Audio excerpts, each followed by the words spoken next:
Berikut beberapa poin penting saat PPS membintek Pantarlih.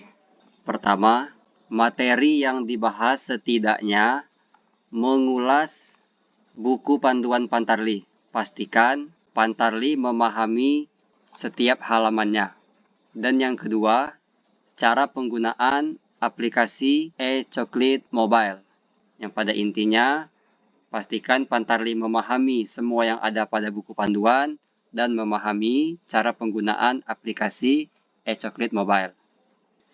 Yang kedua, pastikan Pantarlih mengisi semua isian yang terdapat pada buku Pantarlih.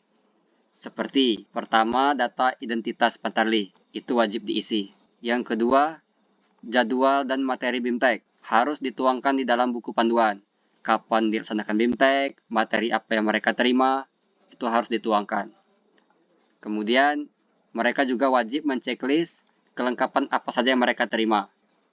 Yang keempat, hasil koordinasi dengan kepala desa.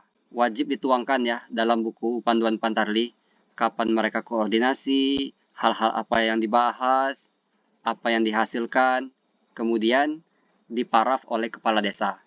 Pada intinya, semua isian yang diminta oleh buku panduan itu wajib diisi oleh Pantarlih sampai ke laporan kegiatan.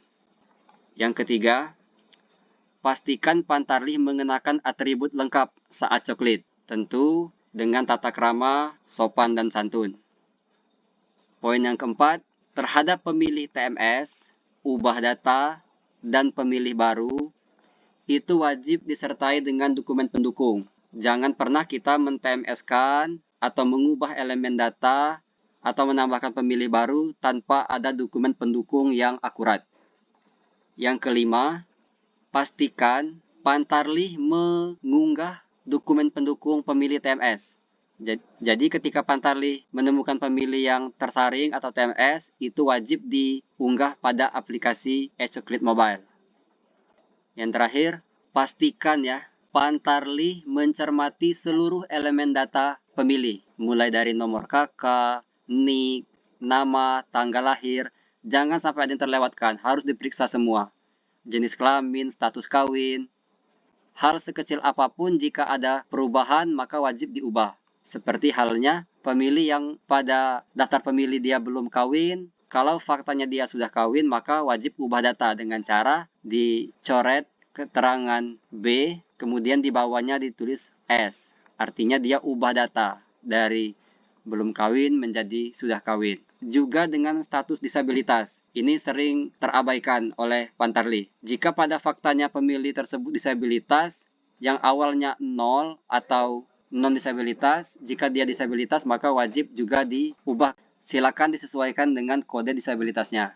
Misal dia tunarungu, maka dicoret 0, dia ubah data dari non-disabilitas menjadi disabilitas dengan kode 3. Dan di ujung keterangan dibuat U untuk pemilih yang ubah data.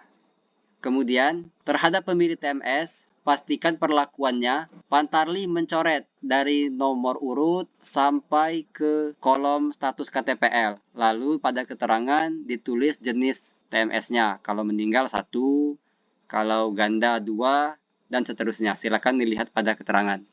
Ini banyak juga pertanyaan, bagaimana perlakuan jika pemilih tidak dikenal? Nah, terhadap pemilih tidak dikenal, pada aplikasi e-Coklit Mobile itu diberi perlakuan sesuai.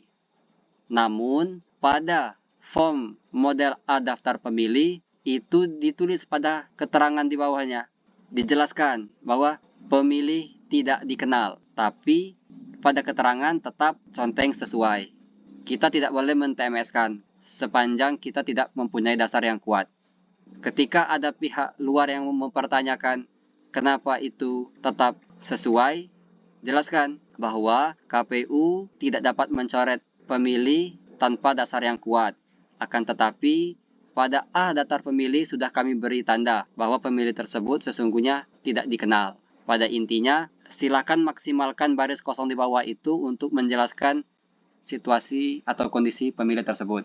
Silakan baca lagi pada buku panduan, sudah sangat jelas ya. Pemilih sesuai itu dicentang, pemilih ubah data dicoret pada elemen data yang diubah dan pembenarannya ditulis di bagian bawahnya, dan pemilih TMS itu dicoret, pada keterangan diberi keterangan TMS-nya. Kami tekankan juga mengisi form model adapter pemilih ini hukumnya wajib ya, karena inilah nanti bukti otentik kita melakukan coklit. Bahkan dia juga berfungsi sebagai bahan pembanding ketika aplikasi error, kita masih punya arsip hasil coklit kita. Untuk sementara kami rasa cukup poin penting yang harus disampaikan kepada Pantarlih. Semoga coklit dapat berjalan dengan lancar. Jika ada pertanyaan, silakan tanyakan kepada satu jenjang di atas kita.